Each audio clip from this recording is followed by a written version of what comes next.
Hey everyone, hello and welcome to DrupalCon Europe 2021. Today I am here to talk about spick and span PHP unit test using data providers. And this is going to be my first ever DrupalCon session. So I am pretty excited about it. And I hope I get to share with you something that is of use to you. So yeah, let's talk about PHP data unit data providers. And yeah, before doing so, before jumping into the topic, let me introduce myself. So I am Kunal Kursija. I work as a Drupal staff engineer at Accelerant, and I have been part of the Drupal community for over 9 years now. I am based out of Mumbai, India. And if you ever want to say hi and reach out to me, you can do so at LinkedIn. And if you ever want to check out my Drupal.org profile, here is a link. So yeah, let's jump in. Let's talk about code abstraction. Now, in any programming language, which is based on OOPS, or not even maybe not only OOPS, but code abstraction is a very important uh, concept where you basically abstract out the repetitive code from your application uh, into separate helper functions or different files, etc. Uh, and the sole purpose of that is to remove code duplicacy. I'll give you an example on this. Let's say you have a Drupal application that defines two custom routes. Now, in those two custom routes, you could be rendering two different forms that have, let's say, let's say they have an email address field. Now, in both the form classes, you could have the validation functions, which basically validate the email address. So you could have different logic to validate those email address, but at the end the job is to validate the email address. At one place you might have written, let's say, the string position operator of PHP or the function of PHP.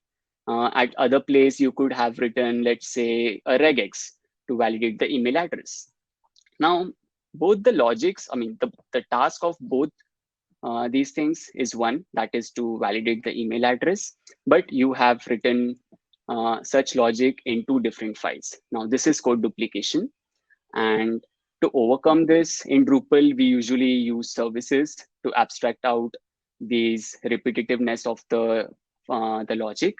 We use services to abstract the code from form classes into the service classes. And later on, we basically inject those services as dependency injections into the forms.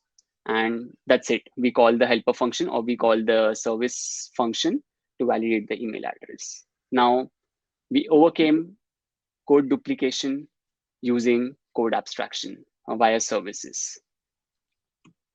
Why? I mean, it is pretty basic to know that, code duplication becomes a problem in the long run, where it gets difficult to maintain the code if there are uh, n number of n number of files doing or having the same logic in them. So it affects the long-term maintainability of the project. And obviously, it also affects the readability of the code as well. Let's talk about PHP unit, or as a matter of fact, code abstraction in PHP unit. Now, in PHP unit, we usually write different test classes which have different tests in them. Um, Such tests, could be doing n number of things, but at some point they could also have repetition of logic in them. Uh, in PHP unit, we abstract out that repetitive logic, usually using these traits, where we separate out the repetitive logic in traits, and later on we use the traits in our PHP unit classes. And in different in subtest that we have written in the test class, we usually call those helper functions. Uh, I mean, obviously, the same thing over here. It affects, or it improves the readability of the code, and it also helps in the long-term maintenance of the code as well. But sometimes, abstracting out the code using traits in PHP unit is not enough, because there could be tests in your the test class, which are, let's say, extending the trait or using the trait, and On top of writing or implementing those trait functions, it could be like adding another piece of logic on top of the trait function. You could be doing so in different tests in your test class. Now, this is again repetition of the code, which affects the long-term maintenance of your test classes. In this scenario, there is the code abstraction using traits is not enough, because I mean, it affects basically it is not feasible to abstract out static part of the application as a logic in the trait functions. In such scenarios, we have something called as PHP unit data providers. Now, what are PHP unit data providers? How are they written? What do they hold in them? And to understand all these things, let me explain them to you using a demo. So I'll come out of the slides. Let me show you the Drupal site that I have prepared for you today. Now, this is a Drupal 9 instance. We won't be playing around with this site. The site is only created to, for the demo purpose. We are only creating 2 roles. That is it. We are going to only use these 2 roles that we have created, namely the editor role and the moderator role. Now, let's go to PHP Storm.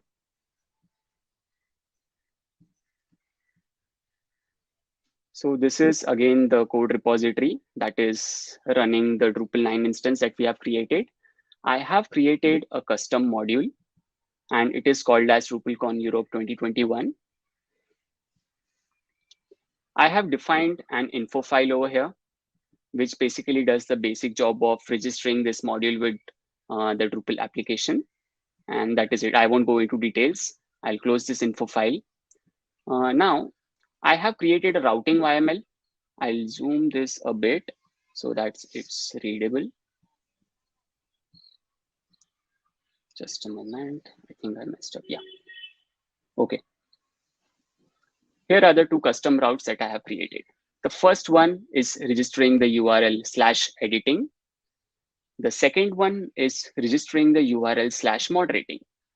Now, this URL, the output for this URL is given to you by the editing class that we have created, and the moderating class is going to return the output of the path for the path /moderating.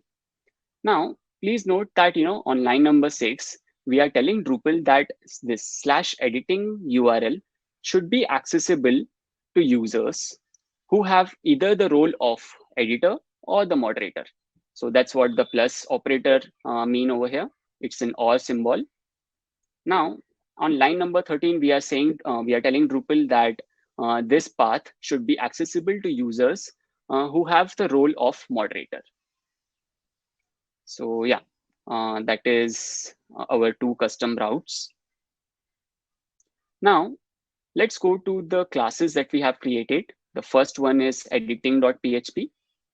Now, this file is basically returning the markup, and the markup is called as contents of page /editing. That's it. It is going to return a string. The next class is moderating.php. It is also going to return the string.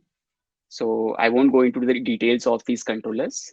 I'll close all these files where we created 2 routes and which are returning 2 different strings. Let's go into PHP unit test that we have written. So to run PHP unit test, I have added Drupal testing traits to this application, where I have written 3 different tests. The first one is the dirty test. It is basically it basically consists of code, or it demonstrates the code which should not be written. I mean, there is a lot of scope in this scope of improvement in this code. So let me walk you through the test. I am registering this particular test at this particular namespace. Then I am extending the existing site base class, which is provided by Drupal testing traits. Again, I am creating or using a trait called as user creation trait. Then I have this protected property, which is going to, it's called logged in user, and it is going to hold our user, which we are going to create in our setup function. Now, setup function is executed once before executing every different test of this class. So that's the role of the setup function. Now, in this setup function, we are doing nothing but creating a user which does not have any permissions. And this arrow random string basically means the name of the user. That is the username.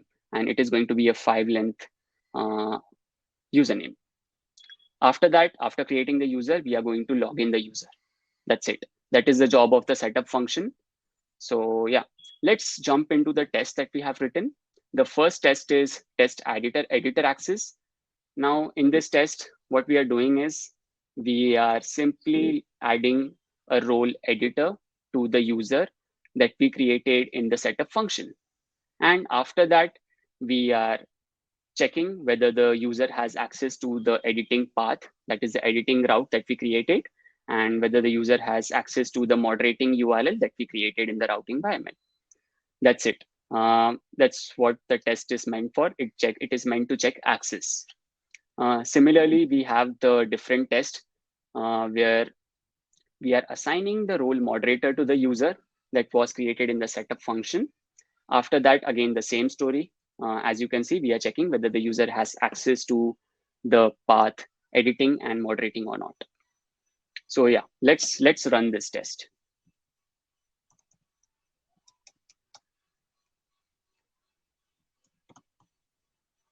I'll execute the test. And yeah, as you can see, after execution, the test was completed and it passed. Now, what we did in this test, we basically, used the user that we created in the setup function, and we assigned the user a role. Then we check whether the user has access to those particular pages or not. That's it. As you can see, there is repetitiveness in these tests with different data. That's it. The role is different and the status codes are different. URLs are still same. So, I mean, there is a lot of scope of improvement in this test. We can, improve on this using data providers. To explain what are data providers, let me close this test and let's go to spick and span test.php. Now, in this file, the story remains same till over here, where we are basically doing the same thing as the earlier test. We are creating a user in the setup function and we are logging the user into the site. Now, the story changes over here. We have one test function in this class, which is a generic function. As you can see, it accepts two arguments, $role and $pages. Now, over here, we have written that we need to assign the role to this user, and we are going to check in this for each loop whether the user has access to the URLs or not. But the point is how this test access function is going to get the data from. That's where the data providers come into picture. As you can see, I have annotated this function with @data provider, and I am passing an argument which is called as page provider. Now, this is the function name that we have created just below this function, just below this test. Now, what this function is, it is basically a public function that returns an array of information. So as you can see, it is an array of array. The first one is this, where we are basically passing the role editor. And after that, we are passing pages information. That is the second argument of the test function. And it has two URLs, editing and moderating, which is demonstrated or denoted by the URL property. And then there is a code property denoting the status, which we should expect in our test. Same story over here for the moderator and the pages. After that, let's run this test. Let me change the name of the test class, spick and span test, and let's hit enter. Okay, as you can see, the test passed. Now, What are data providers? Data providers are nothing but, are functions that provide data sets to your test functions. As you can see in our case, we passed a different set of data, that is a different role and different page information to our test access test that we have written, and the data was passed using a data provider. So yeah, that is what data providers are. And if this test was difficult to understand because of the complexity of the information in here, I'll take a moment, to close this test and explain data providers to you via a very simple example. Let's open this sum data provider test. Now, over here, I have said that, this test resides at this particular namespace. Again, same story, it is extending the existing site base. And the story changes over here, where we have a simple addition function, which accepts, it's a test. It accepts 3 arguments. The first one is integer. The second one is also integer. And the third one is also an integer. So what we are doing in this test is we are basically checking whether the third variable that is being passed into this test is equal to the sum of the first two. So yeah, that is what this test is meant to do. Now, we have told Drupal that whatever data, or whenever you execute this test, get the data from this number provider. So number provider basically returns an array of information where and it passes different integers. So first one is, as you can see, 1, 1, 2. That's the data that gets passed, and so on.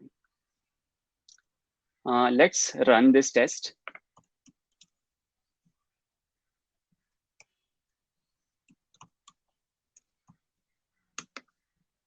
Okay, as you can see, the test passed, where every time this test addition function executed, a different set of data was passed to our test function by the function number provider, which is obviously our data provider that we have created. So yeah, this is what data providers are, and that would be it from the demo. I'll go back to the slides, and yeah, let's move on.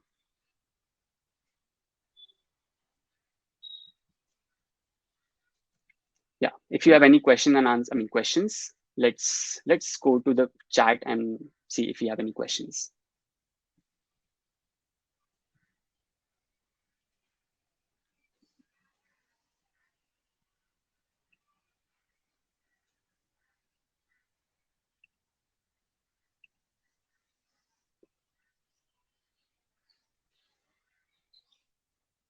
Let's wait for a minute to check if we have any questions or not.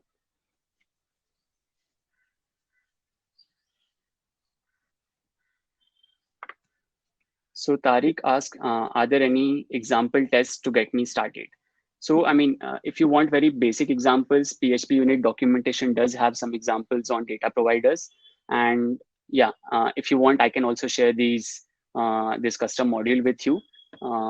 And as a matter of fact, I have already done that. Let me share the link in chat with you so that you have access to these examples as well. So these are this is the custom module that I have written.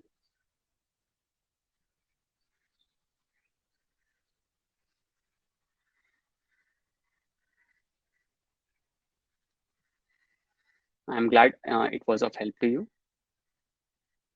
So Stephen asked that I guess Drupal core is also using data providers. Yes, Drupal core does use data providers extensively. If you go to, if you search for this annotation @ data provider, you would come across those examples.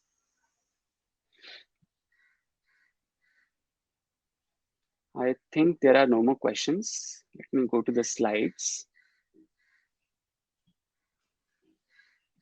And yeah, that would be it from this particular session. If you're after this session, if you're interested in doing contributions, you can follow our mentored contribution, which is already in progress. And yeah, this is all the information which could help you. So thank you very much, everyone, for attending this session. I hope this was of, this was informative for you. So thank you very much for joining. And if you have any questions after this, you can reach out to me on LinkedIn or on Twitter as well. I'll be glad to help you out. Thank you very much.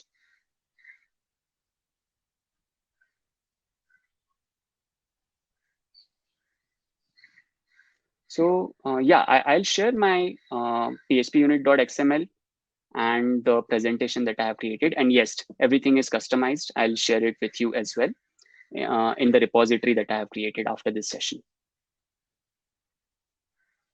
Thank you very much. Thank you for joining.